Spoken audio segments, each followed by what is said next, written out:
Compulsory first time దేవుడికి ఇవ్వాలి. First అనేది దేవుడికి.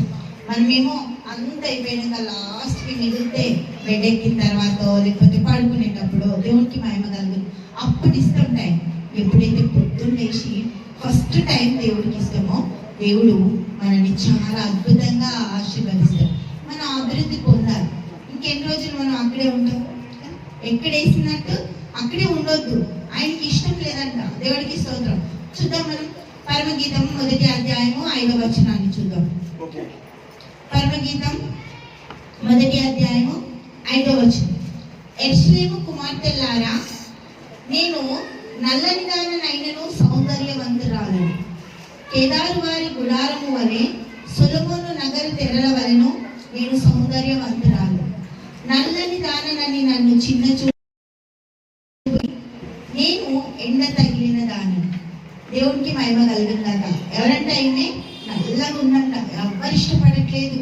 అందరు కూడా తూలనాడుతున్నారు, వద్దంటున్నారు, మాకు అవసరం లేదంటున్నారు. దేవునికి మహిమ కలుగుతుందాక. ఈమె ఆ మందల కొరకు తను ప్రయాణించేటప్పుడట దేవుడికి మహిమ కలుగుతుందాక. హల్లెలూయా. సొలొమోను కలిసిందంట. దేవుడికి మహిమ కలుగుతుందాక. ఎవరు కలిసిండ్రు?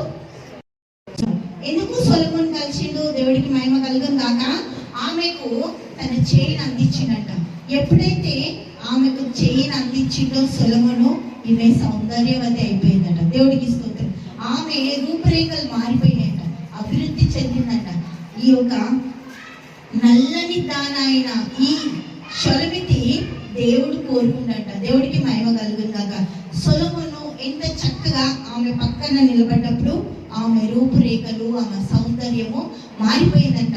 అప్పుడు అందరూ అన్నారంట. ఏమన్నారు? హల్లెలూయా. 6వ అధ్యాయము 10వ వచనం చూద్దాం. పరమగీతం 6వ అధ్యాయము 10వ వచనం.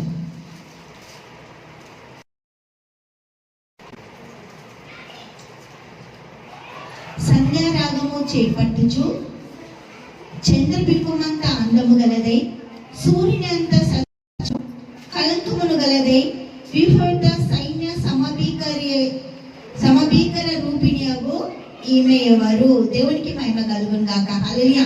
ఎవరంట ఈమె? సౌందర్యం లేని మనమే. ఏ రూపురేఖలు లేవు, ఏ అవసరత, ఏ అక్కర తీరేటట్టు లేదు, ఎవరు మనల్ని గనపరిచేటట్టు లేదు, మన జీవితానికి ఏ ఆధారం లేదు. కానీ దేవుడు అంటుండు, నువ్వే ఆ సూర్యునంత స్వచ్ఛమైన కళతో ఆ సంధ్యారాగం అంతా చేపట్టుచు అన్ని దగ్గర నేను ఎవరామె?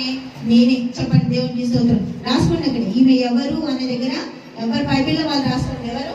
నేనే. దేవునికి మహిమ కలుగును గాక. అలాగే ఈమెనంట 13వ వచనం చూద్దాం. పరమగీతం 6వ అధ్యాయము 13వ వచనం. షొలొమితి రమ్ము రమ్ము. ఫస్ట్ ఏమన్నారంట? వద్దు వద్దు అన్నారంట. ఇప్పుడు ఏమంటుండంట?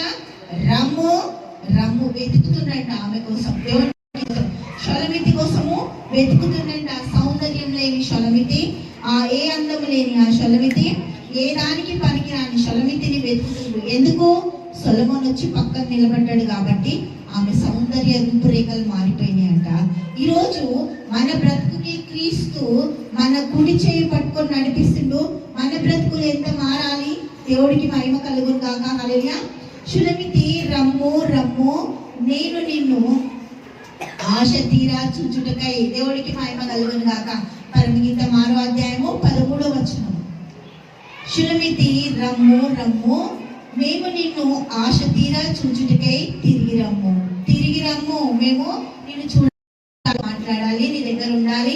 దేవునికి మహిమ కలుగును గాక. నువ్వు మాకు అవసరం. ఎందుకు? ఆమె దగ్గర ఎవరొచ్చి నిలబడ్డాడు? లోకపరమైన రాజు నిలబడ్డాడు. పరలోకమైన రాజు మన దగ్గర ఉన్నాడు. దేవునికి స్తోత్రం. మనం ఇంకా వద్దనమాట. దేవుడికి మహిమ కలుగును గాక. ప్రతి సౌందర్యము పరలోకంలో నుంచి మన దగ్గరికి హల్లెలూయా దేవుడు ఇచ్చేసి. దేవుడికి మహిమ కలుగును గాక. షొలొమితి అందు మాకు ముచ్చట పుట్టుచున్నది. హల్లెలూయా.